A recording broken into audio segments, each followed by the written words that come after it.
Shalom, nous allons étudier le daf Nunchet dans Masechet Baba Batra. Très rapidement, à la demande de quelques auditeurs, nous allons résumer rapidement ce qu'on a vu dans le daf d'hier. Donc le daf Nunzaïn, on avait vu la fin de la Mishnah précédente qui disait qu'on pouvait avoir une Haïdout de Chazaka avec 3 paires de témoins. Et il se peut même que dans ces 3 paires de témoins, il y ait toujours une même personne qui témoigne chaque année, sur chaque année de Chazaka, et à chaque fois avec 3 personnes qui viennent de la même fratrie.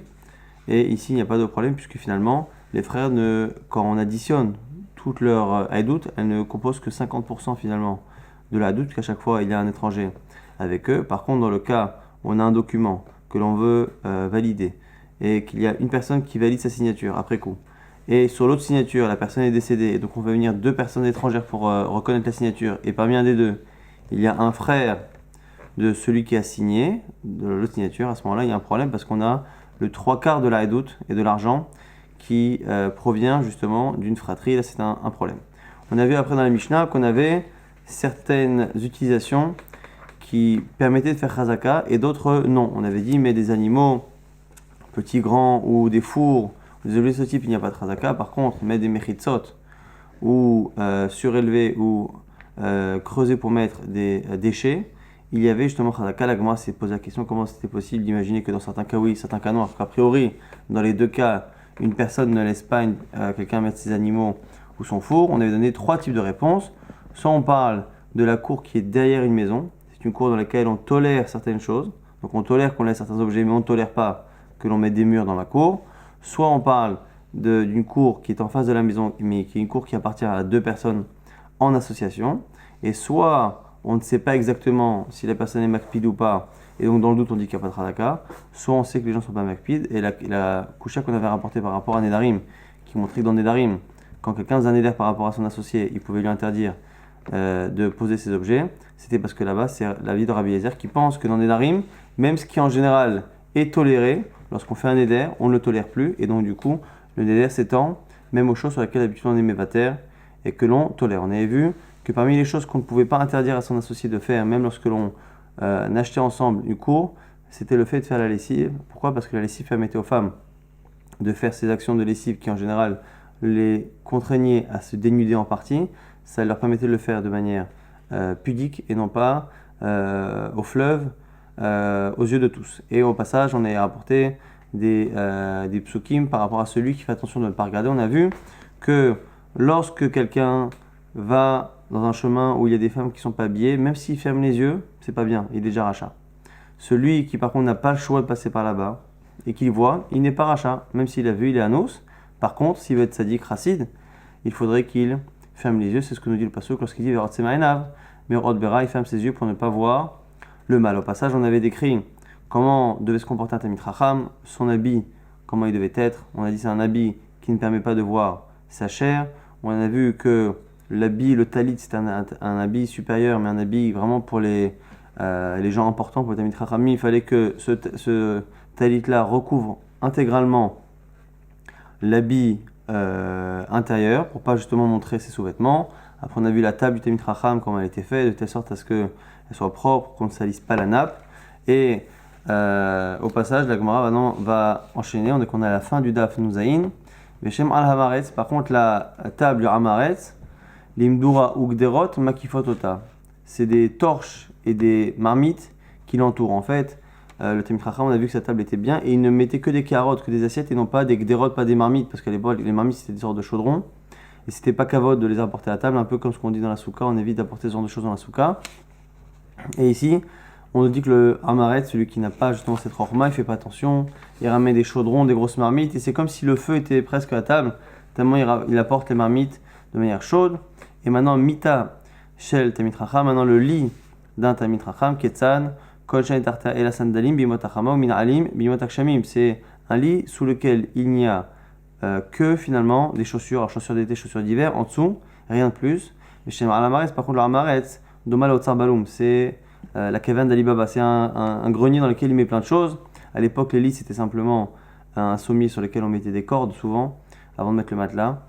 Et le Hamaretz ne fait pas attention de mettre beaucoup de choses. Ce que l'on voit ici globalement, c'est que ce soit dans la manière de s'habiller, de manger ou de dormir, on attend du Talmid Chacham, comme ça explique le Maral, on attend du Talmid Chacham que sa vie, et ici même sa vie matérielle, dormir, manger et s'habiller, sa vie matérielle soit justement mesuderet, que les choses soient à leur place, que les choses soient bien rangées, que l'habit couvre sa chair, que l'habit supérieur couvre bien l'habit intérieur, que la table soit rangée, soit propre, pareil pour le lit, et le Hamares ne fait pas attention à cela.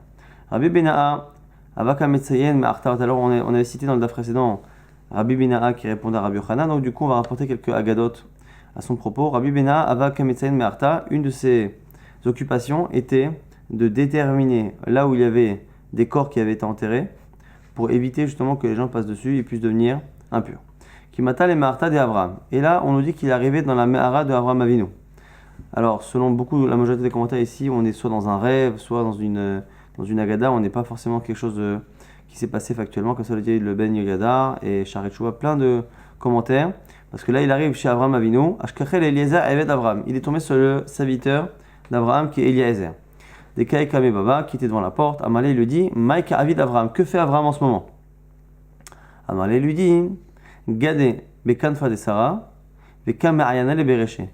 Gade Bekanfa de Sarah, il se repose dans les bras de Sarah Imenu, Bekam Ayana le Bereché. Et elle lui regarde ce qu'il a dans la tête, elle lui touche les cheveux.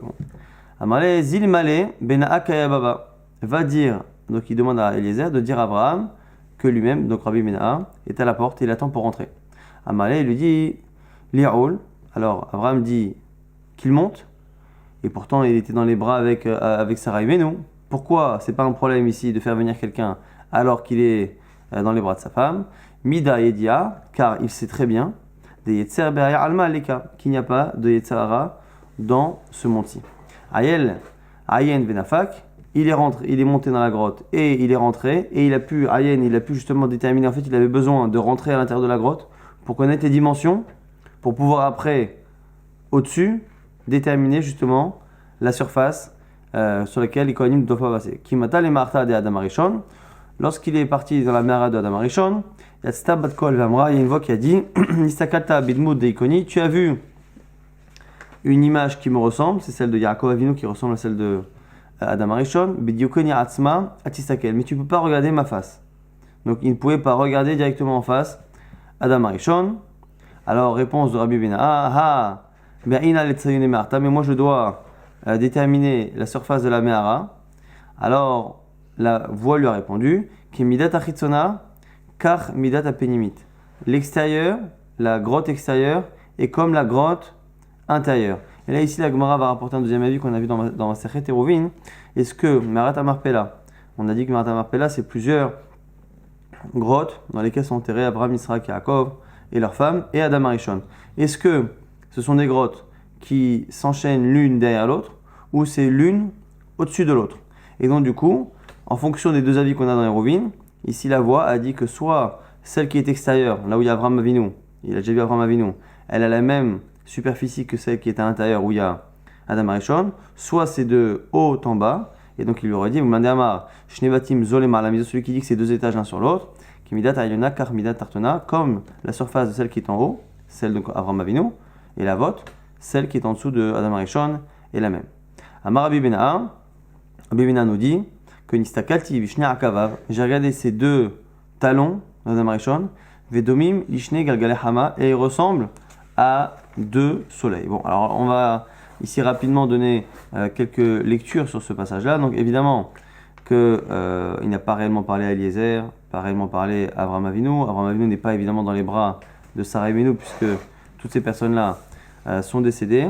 Mais ici, une des idées qui ressort, c'est que Abraham Avinu et Sarah sont unis, sont particulièrement unis. Pourquoi? Parce que de la même manière qu'Adam Arishon est le prémisse de la création, Abraham Avinu est justement le prémisse, on va dire, du Ham Israël, et donc il fallait que lui et sa femme, qui sont à l'origine du Ham Israël, soient unis. Donc c'est pour ça qu'on nous dit que même au-delà de l'union physique dans ce monde-ci, il y a une union qui lie justement Abraham et Sarah, et qui est nécessaire pour montrer justement que ce qui est à l'origine du Ham Israël est quelque chose qui est uni, pour montrer justement que le Créateur est lui-même quelqu'un de unique et de particulier.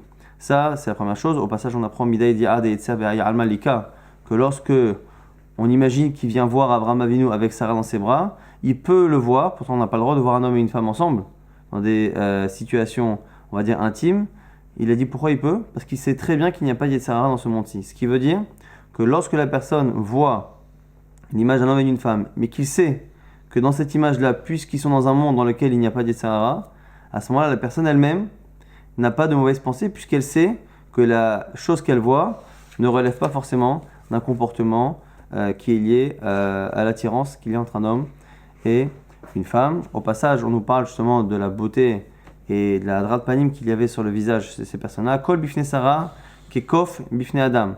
Toutes les femmes, tout homme ou toute femme devant Sarah et Menou étaient comme un singe par rapport à un homme. Sarah bifne Chava et Sarah par rapport à Chava est comme un singe. Kekof bifne Adam. Chava bifne Adam et Chava par rapport à Adam son mari. Kekof bifne Adam c'est comme un singe par rapport à un homme. Adam bifne Shrina. Kekof bifne Adam et Adam Rishon par rapport à la Shrina. C'est comme lui-même un singe. Pourquoi un singe? Parce que le singe, c'est un animal qui a finalement un faciès qui ressemble à l'homme et qui évidemment n'a pas la même finesse. Et donc c'est pour ça finalement qu'on est en train de faire une sorte de classement. Choufré de Rav Kana, la beauté de Rav Kana, mais un choufré de Rav, choufré de Rav. Elle est comme la beauté, on va dire, de Rav. Mais un choufré de Rabbi Yabaou, et celle de Rav, elle est comme celle de Rabbi Yabaou. Choufré de Rabbi Yabaou, celle de Rabbi Yabaou. Mais un choufré de Yaakov Avinu, elle est un peu comme celle de Yaakov Avinu. Choufré de Yaakov Avinu. Mais un choufré d'Adam Arishon, elle est un peu comme celle de Adam Arishon. On va nous rapporter une petite histoire encore avec Rabbi Mina. Ahou Ambusha, Davahatit Shachve. On a Ambusha ici, c'est un magicien, un sorcier. Davahatit Shachve. Il s'amusait à aller creuser dans les tombes et il allait récupérer les vêtements des morts. Alors, c'était peut-être pas pour des raisons financières, c'était peut-être pour faire jeter des sorts. Kimata Amarta de Rav Tuvi Bar Matna, lorsqu'il arrivait dans la grotte de Rav Tuvi Bar Matna, Tafse Bedikne. Alors là aussi, il lui a attrapé la barbe. Alors, du coup, Ata Abaye, Amale, Mematuta Minar, Shafke Abaye est venu, il lui a dit s'il te plaît, laisse-le. Et Shana Hariti, l'autre année, Adarata, il est revenu, il a recommencé, Tafse Bedikne, il lui a attrapé la barbe. Ata Abaye est revenu cette fois, Lo Shafka Deati Mispera, Vegazel Dikne, et Rav Tuvi Bar Matna n'a pas lâché la barbe de ce Amgusha jusqu'à ce qu'on apporte des ciseaux qu'on coupe. Le Maral explique ici c'est sûrement une maladie qu'il a atteint et qu'on allusionne ici par le fait d'avoir la barbe qui est retenue par Rav Tuvi Bar Matna. Maintenant c'est l'histoire d'un homme qui avant de mourir avait 3 fils et leur a expliqué comment il voulait partager son héritage. Le problème c'est qu'il a utilisé une formule qui a été difficile à comprendre. Chavita de Afra lechad berai. Mon tonneau de terre, de poussière pour un de mes fils.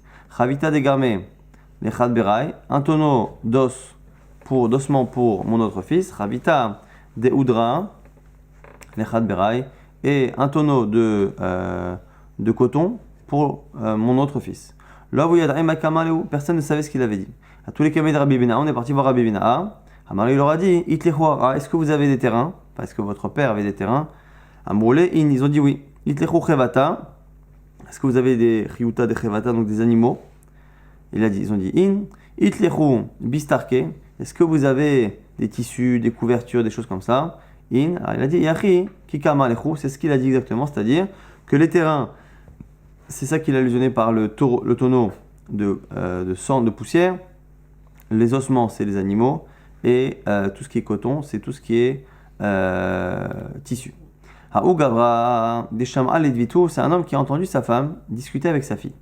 Des Kamra les Barter, donc elle avait une fille qui était infidèle avec son mari, et cette femme-là a dit à sa fille, Amai Lotsniat Beisura, pourquoi n'es-tu pas discrète dans tes infidélités? Achiteta, cette femme-là en parlant d'elle-même, Sarah Beni Itla, elle a 10 enfants, donc elle est en train de dire à sa fille qu'elle-même elle a 10 enfants. Et il n'y a de ton père comme enfant qu'un seul. Donc elle est en train d'avouer à sa fille qu'elle-même a été infidèle. Intéressant qu'on voit ici au passage que même si le père n'est pas au courant et la fille n'est pas au courant, la fille a fini par ressembler à la mère. Sans même savoir, on apprend au passage ici que les enfants très souvent ne ressemblent pas à ce que les parents montrent, mais même à ce que les parents sont dans le fond. Kisharriv, cet homme-là, lorsqu'il a entendu ça, il a retenu la leçon. Et avant de mourir, il a dit Amarlehu, kol nechasai dechad bara. Je donne tous mes biens à un de mes fils, parce qu'il comprenait que les autres n'étaient pas les siens. Lo yad'ele minahu, et on ne savait pas lequel.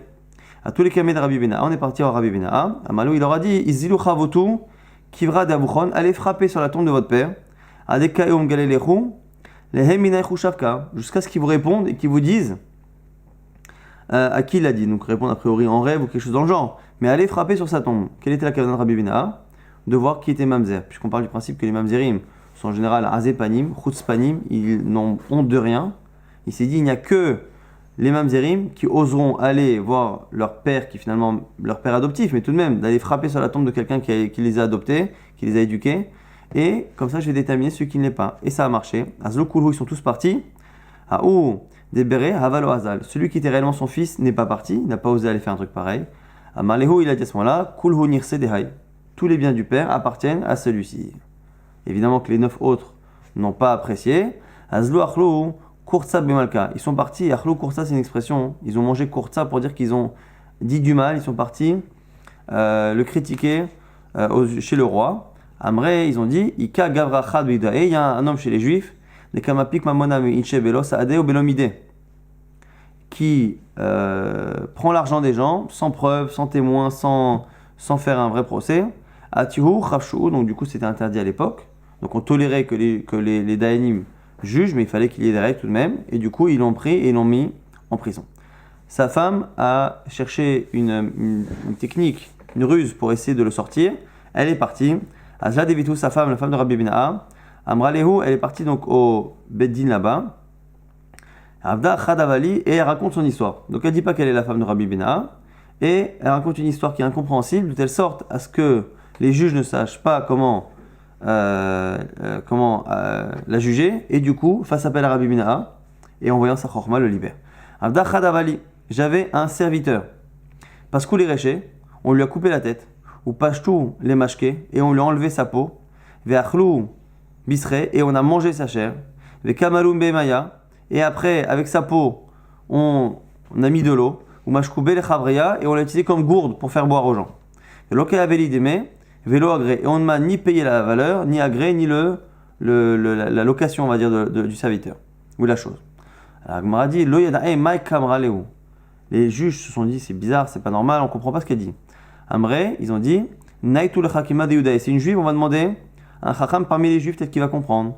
Velema, Kayou les Rabbi Benaha. Et donc, du coup, ils ont dit, on va appeler Rabbi Benaha. Amarleu, il leur a dit, Zarnuka Amralechu. En fait, lorsqu'elle vous dit ça, elle parle d'une gourde qui a été faite à partir d'un animal. C'est un animal qu'on lui a volé. Quand elle a dit Evet, c'était un animal. Et l'animal, effectivement, on lui a coupé la tête. On a mangé sa chair. Donc, la couper la tête, c'est qu'on a fait la shrita. Après, on a pris sa chair pour la manger. Après, on a pris la peau pour faire une gourde. Et c'est ça qu'elle dit. Amré, ils ont dit, il vechakim koleaï. S'il est si sage que ça, les tiv ababa venidon nida. On va non seulement le libérer, mais on va le mettre comme juge. Et lorsqu'on l'a mis comme juge, il avait une inscription qui était marquée devant lui. Il y en a qui veulent dire qu'on l'a mis exprès à cet endroit-là pour qu'il la voie. Il y avait des inscriptions qui étaient marquées au tribunal. Chazad avaktiv be'aboula, c'était marqué à l'entrée justement. C'était marqué comme ça, une formule. Kol dayan, des mitkre ledin, tout juge qui est mis en examen ou qui est appelé à être jugé, loshme dayan, il n'est pas juge. On ne peut pas être juge si on a soi-même une accusation. Alors, du coup, il l'a senti un peu personnel cette histoire parce que finalement il y a une accusation contre lui. Alors il leur a dit, et là, mais atam, si c'est cela, atainish be'alma, n'importe qui peut venir, ou mazmin leledina, et il porte plainte contre un juge qui est obligé du coup d'aller au tribunal, ou passe-les, et à ce moment-là, il sera pas saoul. Et là, donc moi je corrige, kol dayan des mitkre ledin, ou mafkin mine mamona bedin, tout celui qui est appelé au tribunal et qui est finalement appelé à payer, c'est-à-dire qui est jugé coupable pour des problèmes d'argent, encore une fois pas pour autre chose que c'est l'argent, qui rend le juge finalement impropre à son travail, lafsh medayan. Du coup, ils ont entendu ce qu'il a dit, ils ont écrit comme ça, ils ont laissé le Pidgam tel qu'il était, ils ont dit Baram cependant, Sabé de Yuda et Amré, un des sages ou les sages juifs disent, Kol dayan de mitkire ledin, ou mafkin mine mamona bedin, lafsh medayan, ils ont repris la version de Rabbi Benaha, qui au lieu de dire que n'importe quel juge qui est accusé ou qui est mis en examen ne peut plus juger, on dit celui qui a été finalement rendu coupable, et encore une fois, d'accusation au niveau financier. Chazad Yertiv Berosh Kol Mota Anadam, il avait aussi un autre pidgam qui était marqué. Alors a priori là c'est pas forcément au tribunal, c'est dans les ports de la ville. Berosh Kol Mota Anadam, à la tête de toute mort et de toute cause de mort, Ana c'est moi, le sang, dam. À l'époque on disait que le fait d'avoir beaucoup de sang, c'était quelque chose qui posait problème. Donc très souvent, on faisait des saignées parce qu'on pensait justement que l'afflux de sang était problématique. Donc c'est ce qu'il disait, Berosh Kol Chayin, et parmi à la tête de tout ce qui fait vivre, Ana Hamar, c'est moi le vin. Donc on compare ici le vin et le sang parce qu'ils ont une couleur et une apparence qui se ressemblent pour dire finalement que trop de sang, très souvent ça mène la mort et le vin au contraire ça guérit. Aujourd'hui on dirait l'inverse. Et là, Me'ata Dinafil, Me'igraomit, alors il objecte, Rabbi Mina dit attends, mais si c'est ça, que fais-tu de tous les gens qui meurent autrement? Comme celui qui tombe du toit et ainsi de suite, Dinafil, Mediklaomit. Damak Katlé, tu vas dire que c'est le sang, c'est le fait qu'il y ait trop de sang qui l'ait tué, ça n'a pas de sens. Vetou, Min de Darkele Meimat, Mashkule Khamra Vechaye, celui qui est mourant, tu lui donnes du vin, il va guérir, il va survivre, pas du tout. Et là, Achiba El Emirtan, donc il corrige, Berosh Kol Marin Anadam, Berosh Kol Asvan Anachema. C'est-à-dire que le meilleur médicament, le meilleur, on va dire, poison, et qui amène les maladies, c'est le sang, et le meilleur médicament, c'est le vin, donc il a affiné la chose, non pas par rapport à toutes les morts, parce qu'il y a des morts qui effectivement ne peuvent pas être influencées par le sang ou par le vin, mais il parle ici de maladie et de guérison. Kadvoachi, ils ont écrit ainsi, donc Baram savait des Yudae, Amre, cependant les sages juifs disent Berosh Kol Mar Inana, Dam, Berosh Kol Asvan, Anachema, Batar, Deletremar, et eux ils ont rajouté, et dans le cas où il n'y a pas de vin, Taman, Midbao, Simanim, c'est à ce moment-là qu'on apporte les médicaments. Au passage, il y avait encore autre chose qui était marqué à l'entrée de la ville. Tiva Pitra de Kapotka, à l'entrée de la ville de Kapotka, c'était marqué Anpak, Anbal et Antal. Alors ici, ce sont des mesures.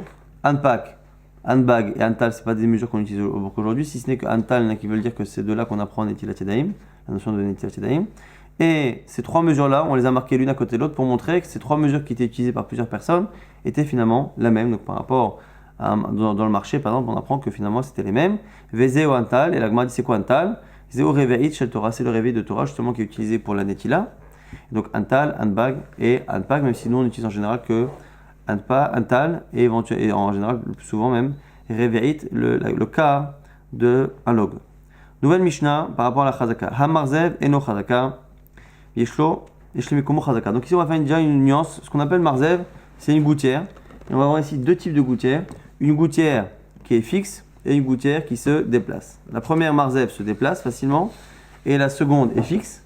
Et on verra que comme la première se déplace, celui qui voit son voisin mettre sa gouttière au-dessus de sa cour avec l'eau qui coule, comme c'est un Marzev qui se déplace, il peut ne rien dire. Et même si pendant 3 ans il ne dit rien, il n'y a pas de Chazaka parce qu'il sait très bien qu'en 2 minutes, il suffit qu'il passe un coup de fil à son voisin pour lui dire de le bouger. Par contre, si c'est Masri là quelque chose de fixe, là, il devrait s'inquiéter, il devrait contester. Donc Marzev, Eno Chazaka, il n'y a pas de Chazaka, mais Yeshim Komo Chazaka, mais pour son endroit, il y a une Chazaka. Ça paraît un peu contradictoire, la Gemara expliquera justement quel est ce sens-là. En tout cas, Masri là, Yeshlo Chazaka. Donc si on retient pour l'instant ce que l'on comprend, la gouttière qui se déplace n'a pas de Chazaka, celle qui est fixe, elle a Chazaka. Pareil, on va voir ici pour des fenêtres ou des échelles de petits gabarits, gros gabarits. Quelque chose de petit, c'est provisoire. Quelque chose de gros, il faut contester d'ici 3 ans. Sous la mamitri, l'échelle égyptienne, c'est une petite, elle n'a chazaka. Il n'y a pas de chazaka si elle est dans la cour de mon voisin et qu'elle reste là-bas pendant 3 ans. Vela tsori, mais celle qu'on appelle tsori qui est grande, yesh lo chazaka, elle a chazaka. Pareil pour les fenêtres, halona mitrit, la fenêtre égyptienne qui est petite, elle a chazaka. Vela tsorit, yesh la chazaka. Et Zechalot Amitrit, c'est quoi la fenêtre égyptienne? Koshen Rosh Adam Yachol, Ikenes et Torah, c'est toute fenêtre qui ne permet pas à la tête d'un homme de passer.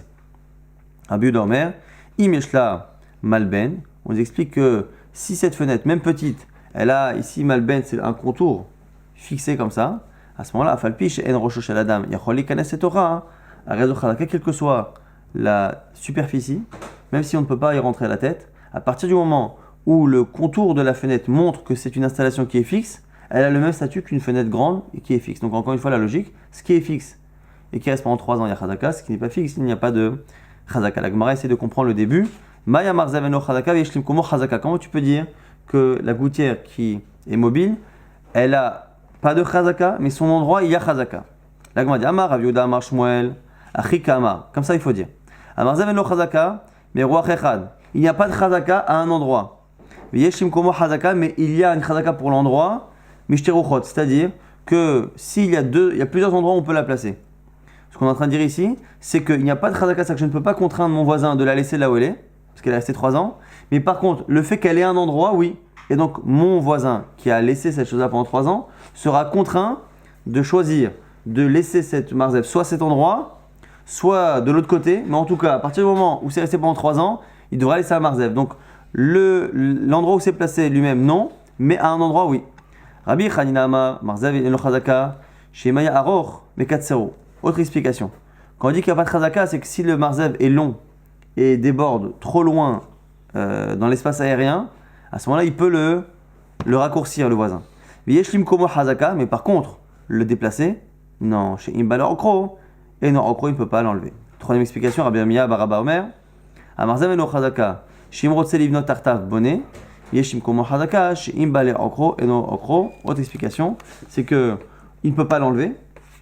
Mais par contre, il peut construire quelque chose qui est en dessous, même si l'eau, évidemment, va s'écouler dessus. Donc, on a donné 3 explications par rapport à cette Mishnah. Rapidement, donc, on rappelle, on a vu des Agadot par rapport à Rabbi Bina'a qui s'occupait de déterminer la place des kvarot pour éviter que les gens soient impurifiés. Et au passage, on a rapporté quelque chose qui est censé être un rêve ou quelque chose d'équivalent dans lequel on voit qu'il a eu une discussion avec Abraham Avinu et Eliezer par rapport justement au fait de faire cette mitzvah, d'être metzayen, les kvarot. Après, on a vu l'histoire du sorcier qui a voulu aller dans la tombe de Rabbi Touvi, Barbatna, et qui finalement s'est retrouvé piégé parce qu'il lui a attrapé la barbe. Là aussi, a priori, on parle d'un rêve ou quelque chose d'équivalent.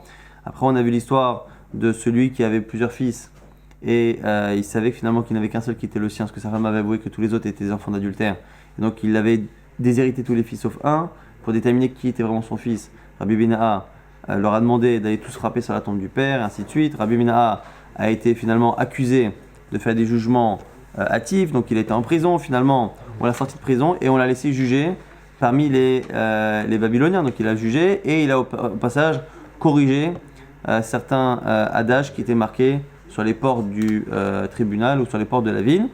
Et on avait à la fin cette fameuse Mishnah qui nous disait que lorsqu'on avait des fenêtres, des échelles ou des gouttières qui étaient fixes, il y avait chazaka. Si elles ne l'étaient pas, si elles n'étaient pas fixes, il n'y a pas de chazaka.